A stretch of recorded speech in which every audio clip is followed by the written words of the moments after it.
Hi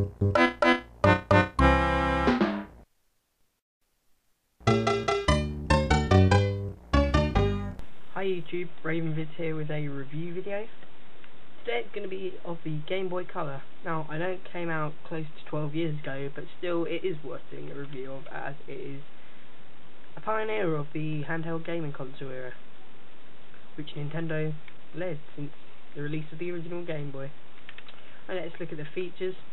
You've got your logo here, Game Boy Color. Notice the color bit of the word is made up of all the different colors of the Game Boy Color you could buy. You've got the red color, the blue, the kiwi green, which is the color this is in, the yellow, and the sea green. I'm not sure what else you can call that color. You've got your screen here. Yes, it's color, of course, as the name suggests. So it was a pioneer in terms of color technology, even though many games consoles before it had been in color. You've got your D-pad in here. You've got your B and your A buttons. You've got your select and your start buttons, and you've got your pathetic excuse of a speaker here, which I'll come on to later, and then you've got your power light up here. On the left hand side then you have got your volume control wheel and your connect cable to connect it to the Game Boy printer and other Game Boys. On the back you've got your serial number and your information. You've also got the battery compartment, which lifts up. 2 AA batteries, so it's not bad.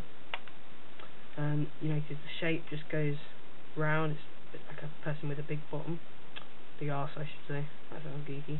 On this side here you've got a power switch. There you go. Now onto the top you've got your infrared thing for connecting to other Game Boys. And on the bottom you've got your headphones jack and your AV input charger. So yeah. I'm going to put a game in here. Super Mario Bros. Deluxe. Now, as far as Mario games go, this is probably the most recognisable of all the games. More importantly, because of the music. You'll find this kind of music on the new Super Mario Bros. Game. So yeah, you'll recognise that in a minute. I mentioned earlier that the speaker on this system wasn't very good at all. So I think I'm going to have to put the sound through this little amp here. So then you'll be able to hear it better. I'll just fetch the cable. I have ordered a Game Boy printer off of eBay, so that should be arriving. As soon as it arrives, I'll be sure to do a review of it for you. Plug that into there. There you go. And so we'll pop Super Mario Bros. Deluxe in there. I'll just move that over. Notice the cartridges on here. These didn't have the notches in that the original Game Boy games had in. They were actually translucent cartridges, these ones. And of course they were made only for Game Boy Color. Of course these kind also worked on the Game Boy Advance and all the following consoles, but not on the DS. So let's turn that up. You'll hear the sound. There you go, let's fire it up.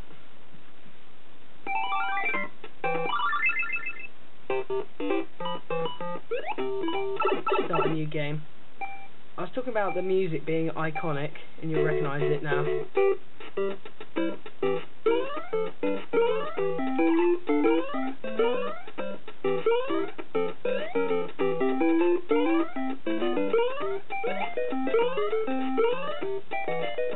This was one of the best-selling games for the Game Boy Color.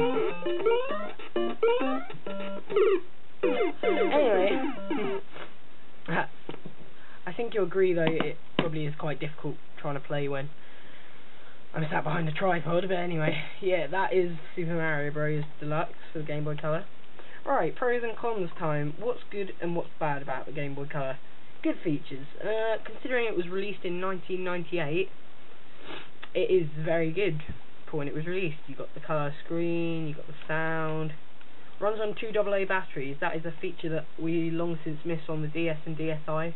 Trust me, there's nothing worse than losing a charger. Of course, on the Game Boy Advance SP they started doing that. It is like all the Game Boys before it, but I think that colour element added a nice feature to it.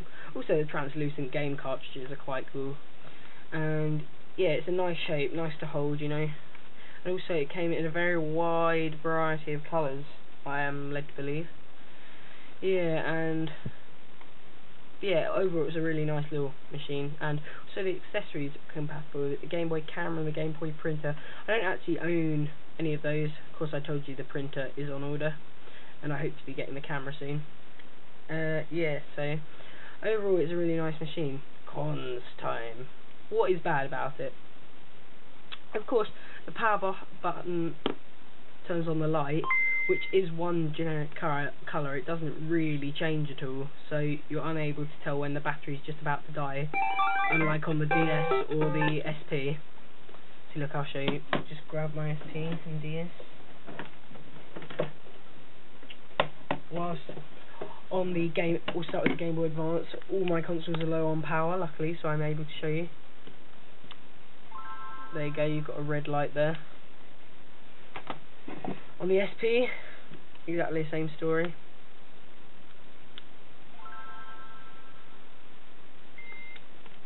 Yeah, and finally on the DS, I think this should be able to fire up. Yeah, there you go, you've got the red light there. So of course, if you're in the middle of a final boss level on a game like Mario, or you're just about to catch Pokemon in Pokemon Crystal, you know, running out of power was the worst thing that could possibly happen to you. And I'm sure it was extremely frustrating. Also, I touched on this quite a few times during this video. This little bugger here. Speaker is not very loud at all. In fact, I think I'll turn the Game Boy Color on without it plugged into my little amp. I'm not sure if you even heard that, but anyway. Here it is with the amp turned on. So really, you do need some kind of speaker system. That's about it really. Oh, also the link cable I'm a bit annoyed about, because many Game Boy printers you find don't come with it. So you have to go search for it. I'll post a link to the page on Amazon where you can get it. And no, that's really my only issues with it. Overall, I'd give it 9 out of 10, because the feature does drag it down. The speaker even does drag it down a bit, but overall I think it is a good piece of machinery, and really did pave the way for some of the greater later consoles, such as the Game Boy Advance, the Game Boy Advance ST, and the Nintendo DS. Of course, this was kind of the last in the Game Boys that looked like this. Of course, you had the Pocket, the Light, the original, and the Color. This was kind of the last one of those before they introduced the Game Boy Advance. And of course, it was also the last kind of one to have these kind of cartridges, because after this, they became these. Yeah, that's right, Super Mario World Advance 2. Yep, they became much smaller, and of course, you can't play them on the Color, because they simply don't fit. So that is an annoying feature. Anyway, yeah, that is my review of the Game Boy Color, folks. Don't forget to subscribe and watch more of my review videos soon.